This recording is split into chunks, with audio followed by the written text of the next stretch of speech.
very good decisions. And this manifests himself in two rather opposite ways in two different patients. There was this 19th century patient named Phineas Gage who had a railroad accident with this tamping rod going through a part of his head. Later, modern reconstruction found that this orbital part of the frontal lobes, OFC, orbital frontal cortex, was the primary place of his damage. And he survived. People weren't expecting him to survive, but he did. But his personality changed completely. Changed from being a very well-organized, sober, stereotypical New England man at that time, he was a foreman, to being impulsive and prone to profanity, having a hard time holding a job or a marriage. And there was a rumor, and we don't know whether this was true or not, that he made a living for a while as a circus freak exhibiting this rod that still stayed in his head. But Damasio had a patient who was almost opposite to that. He had a patient that he talked about in his book who deliberates endlessly. He couldn't make up his mind what restaurant to eat at. He drove to several restaurants and said, well, maybe if I see them and think about them and how I feel about them, I'll decide which one. But he still couldn't make up his mind. And he also doesn't have, there's times when he said, oh, I ought to have been afraid of something, think something like driving on an icy road. But he isn't afraid. He doesn't have the emotional feeling of fear. But again, like Phineas Gage, even though for opposite reasons, terrible decision maker, terribly disorganized. EVR got his injury through a stroke. But still, it's the same part of the brain. All right, and Damasio and some of his colleagues developed something called the Iowa gambling task, which is still very much used in psychology and neuroscience and behavioral labs. A subject is given 4 decks shown on a computer screen, decks of cards, and he has to decide which of these decks to draw a card from. And each of those cards each of the decks is randomly shuffled, but the probabilities are in its favor on some of the decks and against him on others. Each time he draws a card, wins or loses some money or both. And it turns out there are 2 decks that start out being very attractive, but then end up being losers in the long run. And there's 2 others that start out with very modest payoffs, but end up being winners. Now, normal people, after about 20 trials, tend to start with the good decks, but shift toward the bad decks.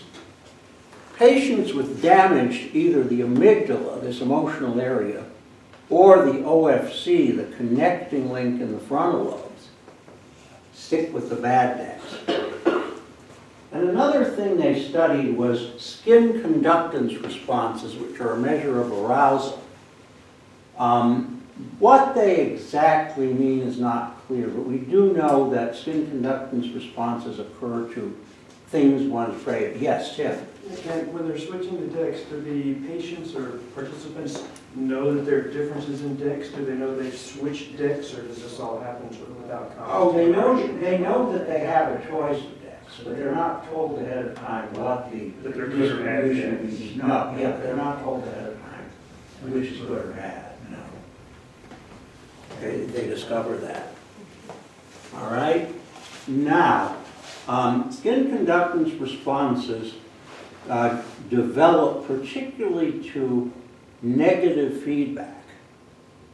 And normal people get the SCRs when they have lost money, but they also, once they've decided a particular, well, what happens is that when they decide particular decks are bad in the sense of being bad risks, they still will sometimes try to push their luck and choose from one of them. And when they do that, they get an anticipatory skin conductance response just before choosing it. Now, if the damage is to the amygdala, they don't get any of these responses. If the damage is to the orbital frontal, the higher up area, they will get it when they experience negative feedback, but they won't get this anticipation. So this shows that people are processing likely future emotional consequences of things, and that area is important for that. But the upshot is that you need being hyper-rational, a la the caricature of Mr. Spock in Star Trek, doesn't lead to the best possible decisions. So emotion and cognition are not opposites but intertwined. And here is another person I have an odd connection with, Luis Pessoa, who's originally from Brazil, but who worked with, got his PhD with the same advisor I did.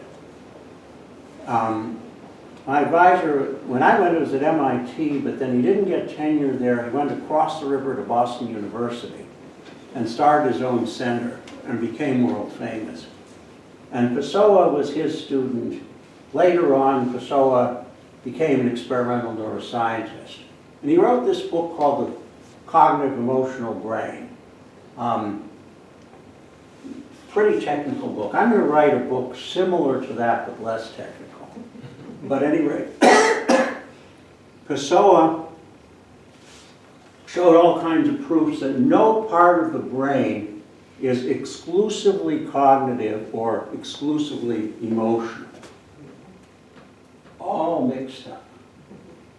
And cognitive process, but this makes sense because cognitive processes include ascribing positive or negative values to events, saying this is good, this is bad, this will support my goals, this will not. This I prefer, this I don't prefer. Our cognitive processes do a lot of that. All right? And emotion, on the other hand, is very involved with the cognition that that event is likely to be helpful or harmful for one's goals. And I'm going to show some behavioral studies that back that up. A guy named Richard Lazarus had subjects watch a gruesome film, a horror film, and then asked them for their emotional reactions. Now, some of the subjects had a soundtrack that told them of the harmful things that were likely to happen. Others didn't. They had a soundtrack with a very neutral, bland kind of message. And it turns out that the soundtrack influenced how strongly they felt about it. The power of suggestion, very strong. Showing the soundtrack, emphasizing harmful consequences, ended up with a stronger emotional reaction. So that means that just as emotion influences cognition, cognition influences emotion. All right, now I'm talking about the difference between emotion and instinct. Some people think, okay, those are the irrational animal part of us, and lump them together. And remember that in MacLean's theory of the triune brain, you have the instinctive layer, the emotional layer on top of that. The reptiles had the instincts, but were emotionally much more impoverished. All right? So, how do you separate instinct from emotion? A large part of instinct is automatic, unthinking, unfeeling. But is emotion automatic?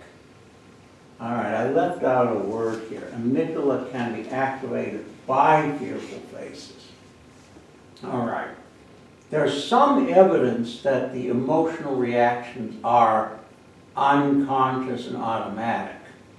even when those faces are masked and when subjects are unaware of their appearance. All right? But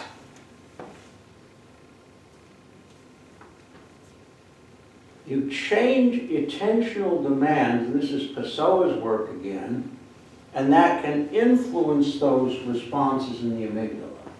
So a process can be automatic, but how strong or how weak it is can be influenced by attention. All right. They gave subjects visual displays with faces in the center that were either fearful or happy or neutral. And then they had colored-oriented bars, like red or green bars. And on alternate trials, the subjects were asked whether the face was male or female, and that made them concentrate on the face. And they were asked whether the bars were the same or different orientations. And when they were asked about the bars, it turns out there wasn't as much amygdala activation. So that shows that this so-called automatic response is stronger when you're paying attention to the thing that the response is about. I'm getting close to the point where I talk about the social implications, and that's where I'm ending. All right, and one more technical thing here, the idea of wanting versus liking. The dopamine neurons are involved in motivation toward getting a reward, but not necessarily, but the actual pleasurable feeling seems to be elsewhere, the amygdala and opioid system. So this dopamine high from a drug may, after a while, there's pleasure associated with it at first, but eventually it's just almost an automatic behavior or avoiding withdrawal. That shows again that instinct and emotion are two different, I was almost going to say two different animals. But. Now, the question is, why should we, this is highly, some of it's very technical stuff, why should we care about all this? Well, the standard social thing of believing emotion and reason are a dichotomous thing, believing they're opposite, is harmful to society in some very fundamental ways, I believe. Now, how do I defend that? All right, well, first of all, the belief can make one feel that people who think through ideas are emotionally cold and inaccessible. And we've seen this in elections. We've seen some smart people being called elitist, or not somebody you can have a beer with. Not somebody you can have a beer with. The elitist is in the last election. And not somebody you can have a beer with goes back to the 2004 election. Right. And I remember Hillary Clinton was called the most qualified person to ever run for office. Well, to some people being qualified was a negative, because it meant you're not one of us. All right? But on the other hand, it can make people feel that anybody who is sensitive and caring is just off in the clouds, woolly-headed, not thinking through. Either way, nobody is being given credit for being both thoughtful and sensitive, both thoughtful and caring. And it's very important to have many of us as possible be both. All right, second thing that's bad. Well, when they're opposites, reason is valued over emotion. And what that leads to is valuing measurable things like profits and devaluing unmeasurable things like meaning and connectedness. That is very profound. Yes, and it's the economic man idea is the apotheosis of that. Michael Lerner is a rabbi, is the editor of Tikkun magazine, wrote several books, one of them called The Left Hand of God.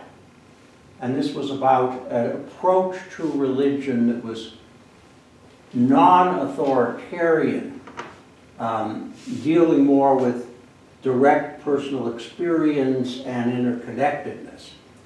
And Michael Lerner said, he was answering some of the right wing who keep saying, well, we have a crisis in meetings. Yeah, we do have a crisis in meetings, just that they're not attacking it in the right way. We have a crisis of meaning because people feel they are valued only for their measurable contributions. How much do I contribute to Usually in terms of GDP? money, huh?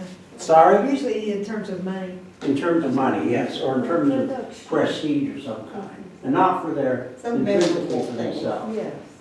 And people who are devalued are easy prey for demagogic leaders who promise a meeting, whether dictators in the West or terrorists in the Third World.